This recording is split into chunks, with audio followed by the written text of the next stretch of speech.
Hey, Devan here. In today's video, I'll show you the perfect starting point for creating a great employee experience program in Qualtrics. So many HR professionals I deal with are in the early stages of their employee experience program, and I find that they're often overwhelmed because one, they have limited time and resources, two, it's their first experience with an advanced platform like Qualtrics, and three, they've been tasked with this very big goal, right? They have to secure buy-in from their senior leadership by building a business case for measuring employee experience, which is essentially a way for them to expand their HR capabilities. Many of the clients I work with are HR program managers and directors of HR.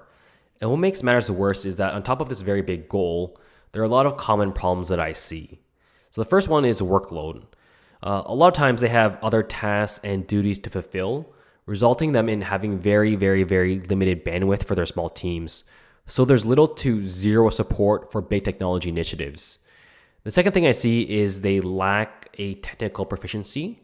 So many HR professionals are not very technical, and they often worry about handling and analyzing data.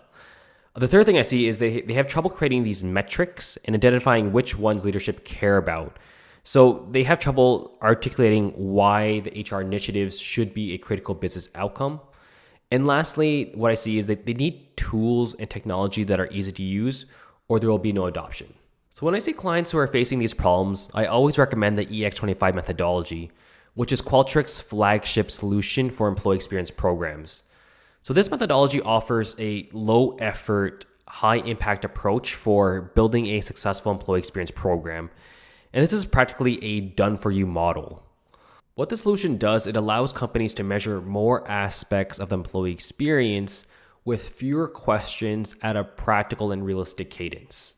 Before, companies would use traditional annual engagement surveys to measure their employee experience. But in the last 2 years, things have drastically changed. Quickly, companies saw that their employees were engaged, but still leaving the company.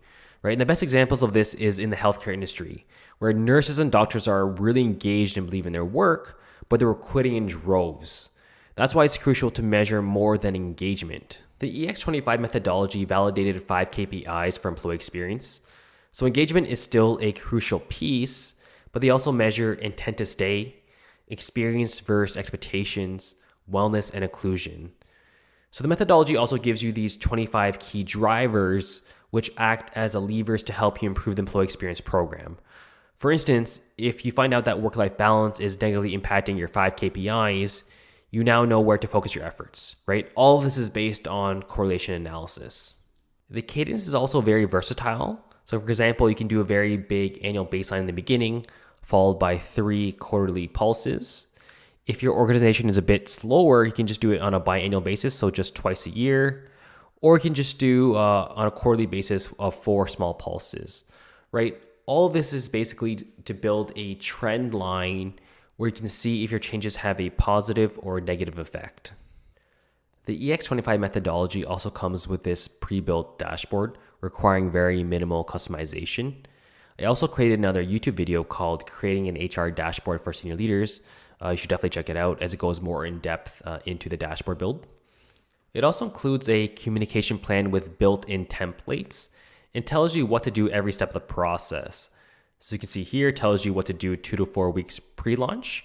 It tells you what to do on launch day, midway into participation, day of survey close, 1 to 2 weeks post-close, and then 2 to 3 weeks post-close. It also tells you who to send it to as well. Additionally, each questions are certified, which means they come in 14 different languages, so you don't have to translate them. They also come with experience management benchmarks, which is powered by the world's largest experience data library, allowing you to compare your scores with those companies in different countries, from Argentina all the way to Vietnam. You can compare it to Fortune 500 companies, industries from all nonprofits all the way to utilities, also regions from Africa all the way to Western Europe. Using certified questions set you up for success in future projects. Since each question is standardized, each solution in Qualtrics build on each other much like Lego blocks. For example, if you discover that your company's reputation is low and your employees are leaving within their first year, you may want to launch a candidate experience or focusing on improving your onboarding process. If you find out that your workplace wellness needs enhancement, you could conduct a workplace study Or alternatively, if you want to focus on training development to boost engagement, you can implement a training development program. And lastly, if you discover that your company's inclusivity is lacking, you can initiate a diversity, equity, and inclusion program. To further analyze your data, you can use a feature called Employee Journey Analytics, which combines up to 10 projects. This ensures that none of your projects are never siloed, and you can easily access this feature in your catalog section within your Qualtrics account. You can even take it a step further by using CrossXM to combine your employee experience and customer experience data. And since you're employing certified questions benchmarked globally, you can create a dashboard to observe how your employee experience impacts your Net Promoter Score on the customer experience side of the business. Every client who I've helped launch this methodology is always impressed by the results and value they get from it. It allows them to build a solid foundation for their employee experience program. As someone who's worked in HR before, I wish I had these tools, as it would make my job a million times easier. So that's it for this video. I hope you found this was helpful. If you have any questions, feel free to reach out to me on LinkedIn, or feel free to ask any questions in the comments down below. And don't forget to like and subscribe, and I'll see you guys in the next one. Peace.